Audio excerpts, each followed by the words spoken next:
everyone, I'm Grace Grogan. Paul, Cannon, and I live and travel full-time throughout the United States and Canada in a motorhome towing a Jeep. We are both photographers and like to explore areas we visit. One of our favorite activities is going on off-road trails looking for scenic photo spots.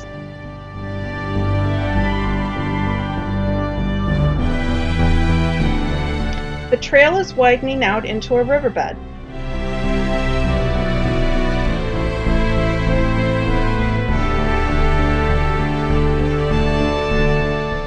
The deep undercut on the right gives the impression of a cave when approaching.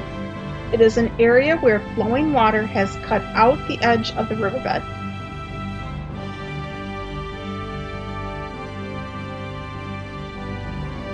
Today we are riding on Dripping Springs Trail number 91 in the Fun Treks Arizona Backroads and Four-Wheel Drive Trails book. Paul did this trail by himself before I was on board traveling with him. I have to say, after viewing the video, I'm glad I wasn't along. A bit too much for me, but he enjoyed it and we hope you do too. The trees growing in the riverbed are mesquite, also called velvet mesquite. It is a small to medium-sized perennial tree. It is a legume that has adapted to the dry desert climate. It plays a vital role in the ecology of the Sonoran Desert and requires very little water. We will see more of this tree throughout the trail, and I will provide you with more information about the interesting ways this tree has been used in history. The saguaro cactus are tall, but most have not yet developed arms. Only a few have arms that have just begun. The saguaro can grow to be over 40 feet tall. It is native to the Sonoran Desert in Arizona, the Mexican state of Sonora, and the Whipple Mountains and Imperial Valley area of California. We will see more saguaro later on the trail, and I will share more information with you then.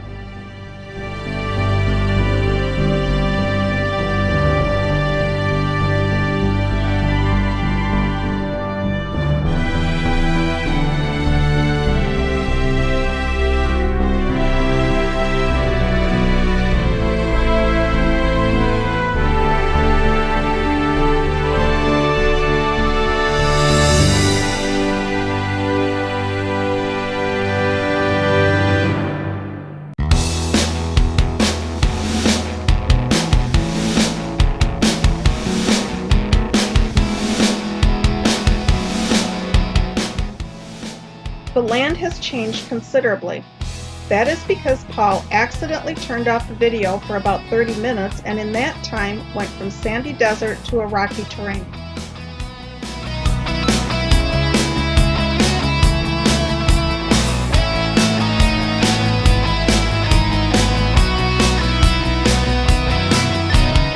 The Dripping Springs Trail is east of Quartzite and begins just south of Interstate 10. This is a combination of desert and mountain scenery through BLM land.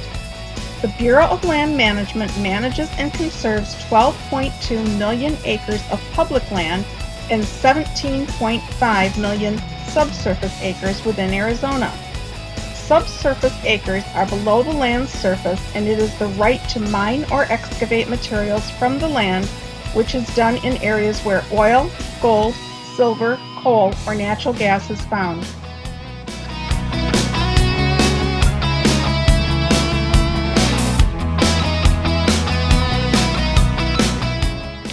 This trail has a moderate difficulty rating and does have some tricky spots.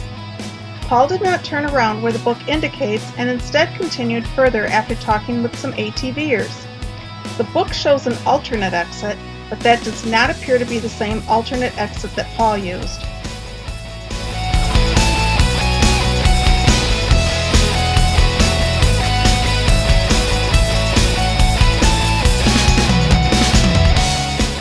There are cholla cactus on the right.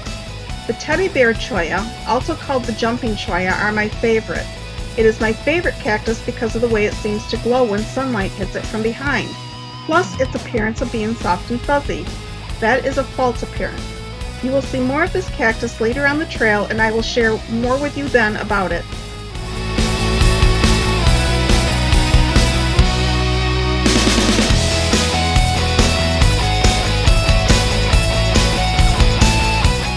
On the right is what looks like a barrel cactus, properly called feral cactus, meaning fierce or wild cactus.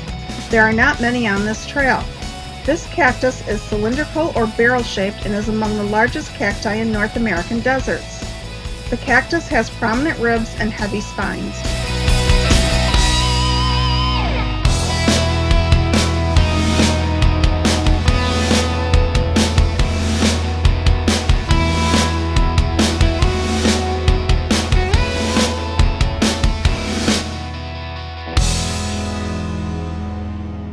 Notice the trail is going at a slight incline through the riverbed. If water was flowing, it would be coming toward the Jeep.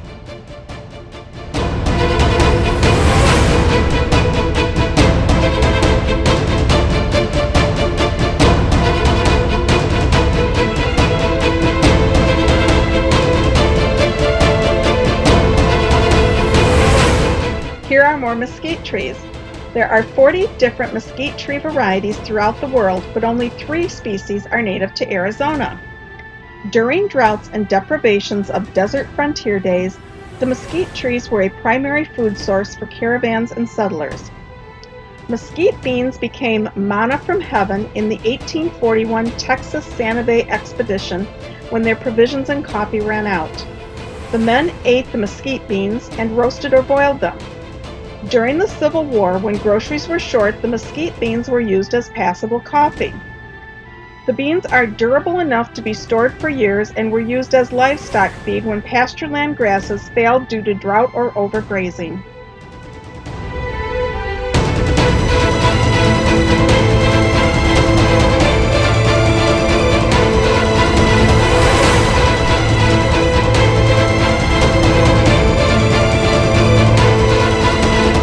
The tall plant with slim cane-like stems is an octillo. This plant is indigenous to the Sonoran Desert and Chihuahuan Desert in the southwestern United States and northern Mexico. You will see more of this desert shrub later on the trail, and I will share information about it with you then.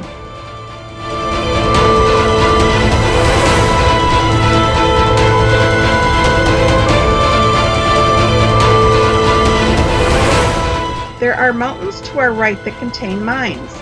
As the trail is driven, you will see several trails that branch off from this one along the way. If those side trails were taken, they would lead to an active mine, the Gold Nugget Mine, Bell of Arizona Mine, Dos Picos Mine, and Dripping Springs.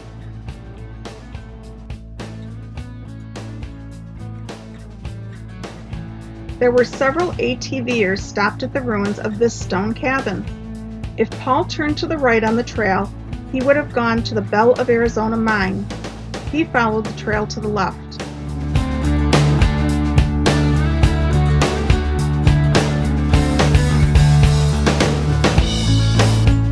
Paul waited for the ATVs to leave as he knew they would travel at a higher speed than him, and they did leave him in their dust, or rather, their dust can be seen in the distance.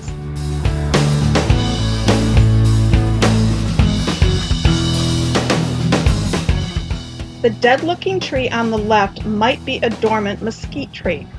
Mesquite are considered the ultimate surviving plant and can thrive in any weather condition and are typically found in the desert. They can handle heat, sandy soil, and drought. The only thing they do not tolerate is overwatering. A dormant tree is often mistaken for being dead. Mesquite trees live for more than 200 years, but they do lose their leaves during winter and produce new ones in late spring. It is during this dormant state that they are sometimes thought to be dead.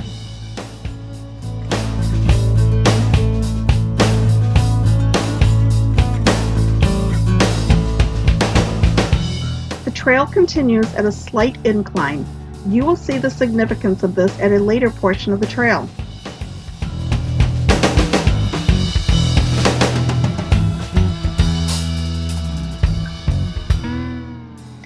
Here is a side shot of one of the mountains.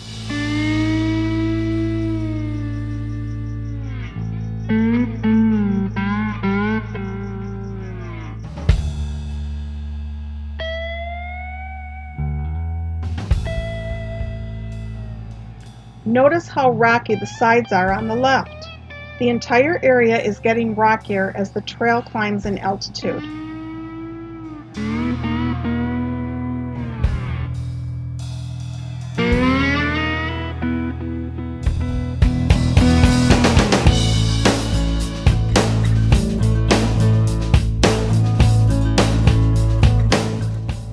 The bushes along the trail with a silver-gray appearance are yellow brittle bush. In the spring, this bush blooms with bright yellow flowers. It is a common desert shrub of northern Mexico and southwestern United States. The name brittle bush is because of the brittleness of its stems. When not in bloom, the plant has long, oval, silver-gray leaves that are somewhat fuzzy. The branches are brittle and woody and contain a fragrant resin. This plant grows to be 2 to 5 feet in height and has a lifespan of about 20 years.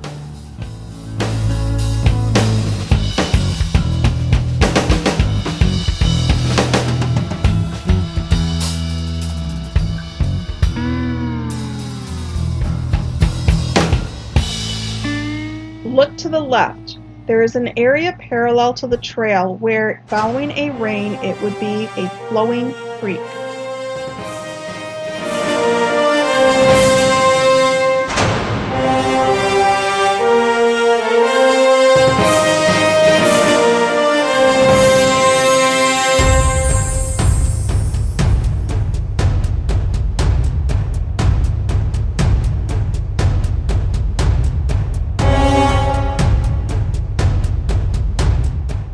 In frontier days, mesquite tree was used by Indians and settlers for medicinal purposes.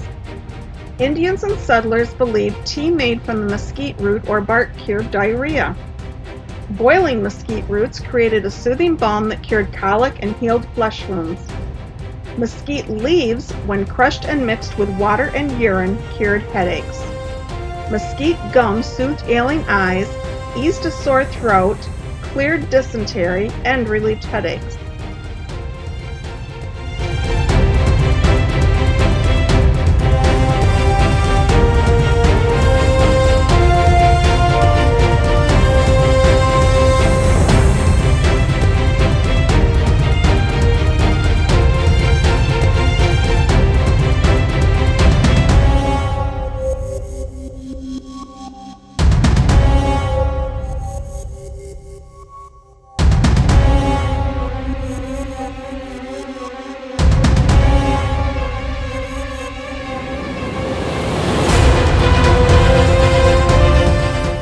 Notice the large rock ahead, and to the right of that is a wash.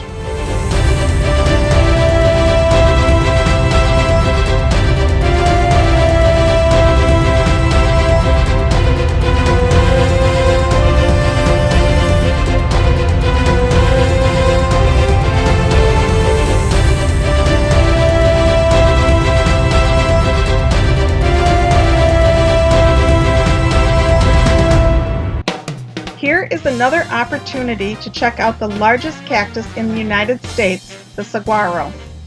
The saguaro cactus is one of the defining plants of the Sonoran Desert. This columnar cactus develops branches or arms as it ages. Some never develop arms, and others are known to have 24 or more branches, which generally bend upward toward the sky. The saguaro is a slow-growing plant, and at 10 years old may only be 1.5 inches tall.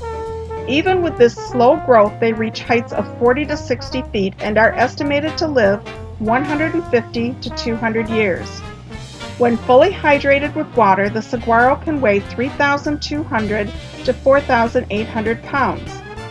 Despite its incredible size, most of the root system is only 4 to 6 inches deep, but radiate out as far from the plant's base as it is tall. There is one taproot that is deep and goes more than 2 feet into the ground.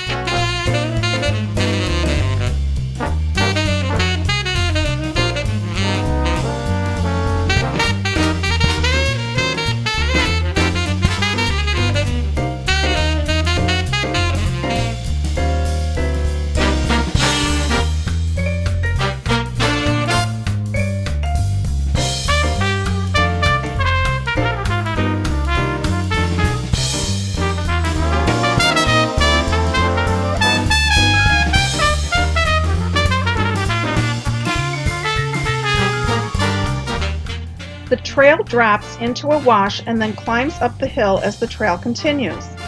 This type of up and down pattern is normal in areas where there are a lot of washes. The flowing water cuts out the area, resulting in a lower section on the trail. There are fuzzy-looking cholla on both sides of the trail. The cholla is native to northwestern Mexico and the states of California, Arizona, and Nevada. The soft appearance of the cholla is due to a solid mass of formidable spines that completely cover the stems, earning it the nickname teddy bear cholla. Don't let their appearance fool you. Simply brushing against this cactus can result in its spines becoming embedded in your clothing or skin. They are known to be especially painful to remove. The spines have microscopic barbs that hold on tightly.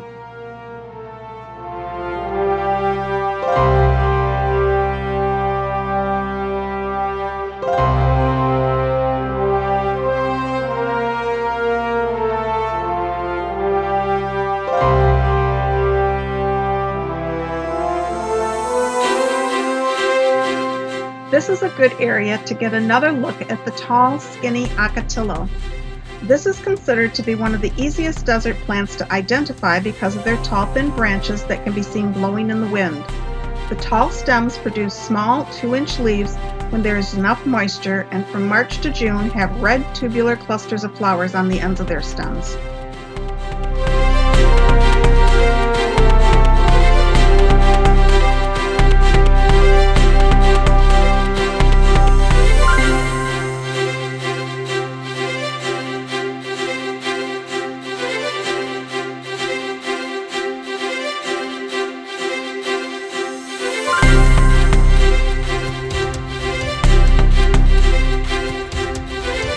Look down the wash to the right.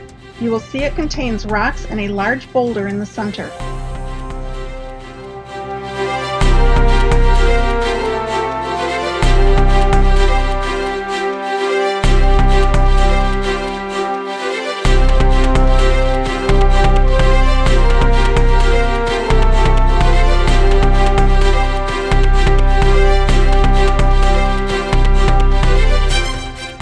Just past this tree is a barrel cactus on the right. There are not many of those on this trail.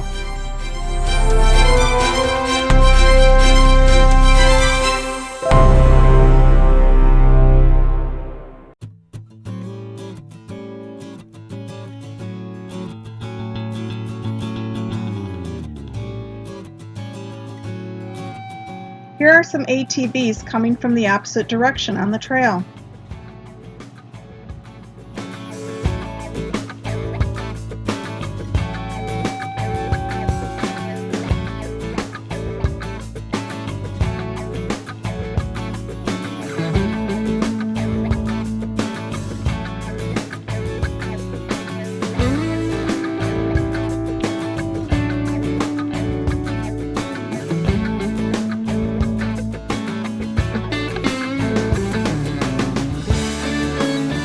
There were 3 ATVs pulled off on the trail. Paul waited for them to go first. Even with the rough climb up the hill, they drive faster than he does in the Jeep.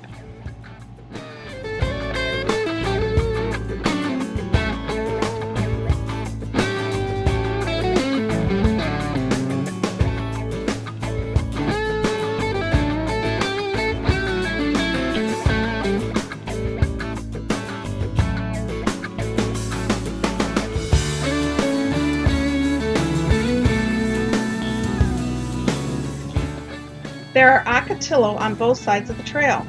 This tall, skinny shrub likes a rocky habitat where the soil is well drained. They are often seen on rocky slopes, mesas, in washes, and on desert grasslands. They grow to a height of about 20 feet and have an estimated lifespan of 60 to 100 years. The ocotillo is often used for fencing because the spines on the stems prevent people and animals from passing through.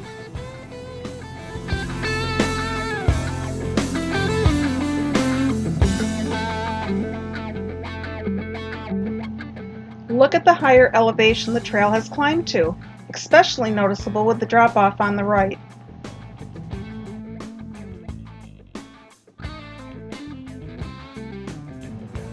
Look to the right. You can see where the trail goes, and as you continue, the trail is visible both ahead and to the right.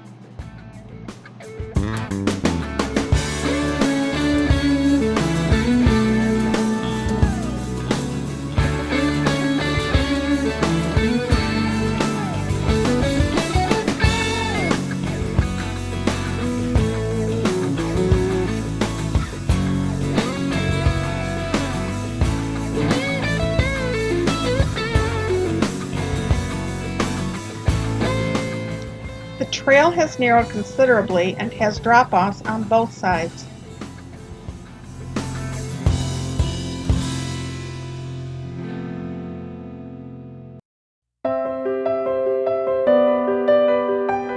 Notice how the trail stretches down and far into the distance.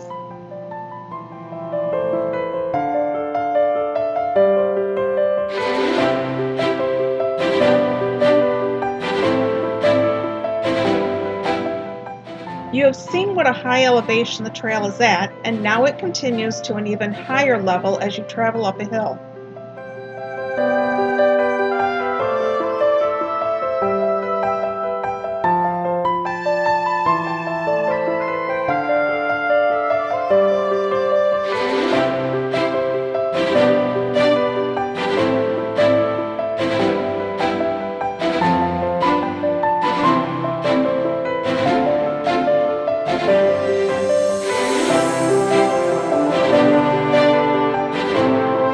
Look at the beautiful mountain scenery as you travel the narrow, one-lane road lined with cholla and steep drop-offs on both sides.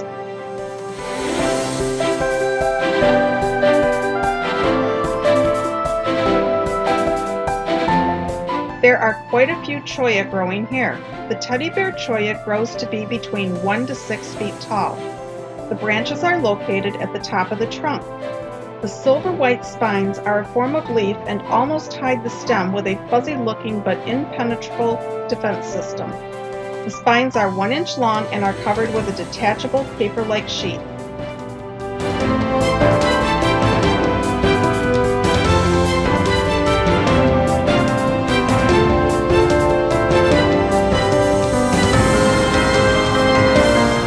You can see a trail going between the mountains on the right.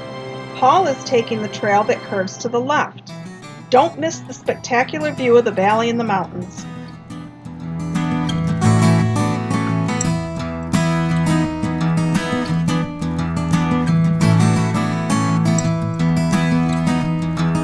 Here is a closer look at the trail and drop off into the valley.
There is an American flag coming up on the right. It is a good thing Paul stopped and talked to the ATVers because there is nothing noted near the flag to indicate its purpose in being here on the trail, but it serves as an important marker. When you reach the flag, you need to look out all along the trail to make sure there are no vehicles coming up the trail from the opposite direction. This is important because the rules of the trails are that the person coming up the trail has right-of-way based on the fact that someone looking down has a better vantage point to make sure the coast is clear. Here is a blind corner where you cannot see a section of the road to know if anyone is in that area. That is why when viewing the road from above, you must wait a few minutes and watch carefully for any movement or dust that could indicate an oncoming vehicle. Given the length of the trail that must be traversed, it is extremely important to be sure the trail is clear because it is only one lane wide with nowhere to pass. That beige stripe all along the mountain is the trail that must be driven.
Look at the trail and the drop-offs on both sides. There is still a long way to go.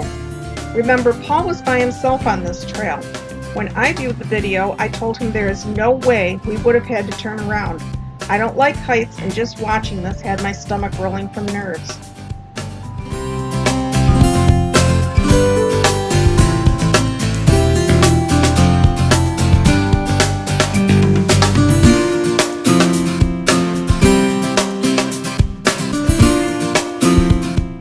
The cholla produces yellow-green flowers on the tips of its stems in May or June.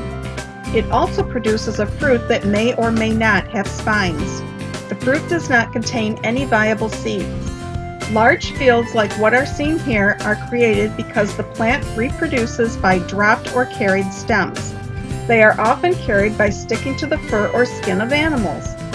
If you are looking at a jumping cholla, you will often see the ground around it scattered with cholla balls that will root and develop into plants.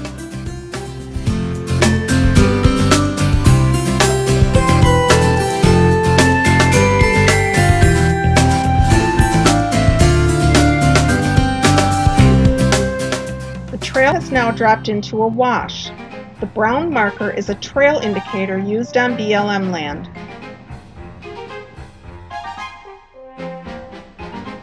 Here are more mesquite trees.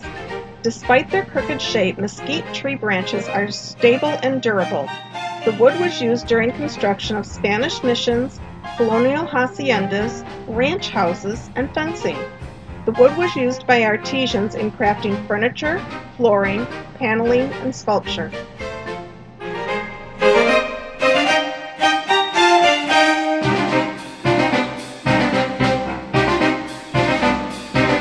The tall saguaro cactus like the one ahead are covered with protective spines. They have a white flower in the spring, which is the state flower of Arizona. They produce a red fruit in the summer. The saguaro are not currently listed as a threatened or endangered species, but Arizona does have strict regulations about harvesting, collection, or destruction of the species.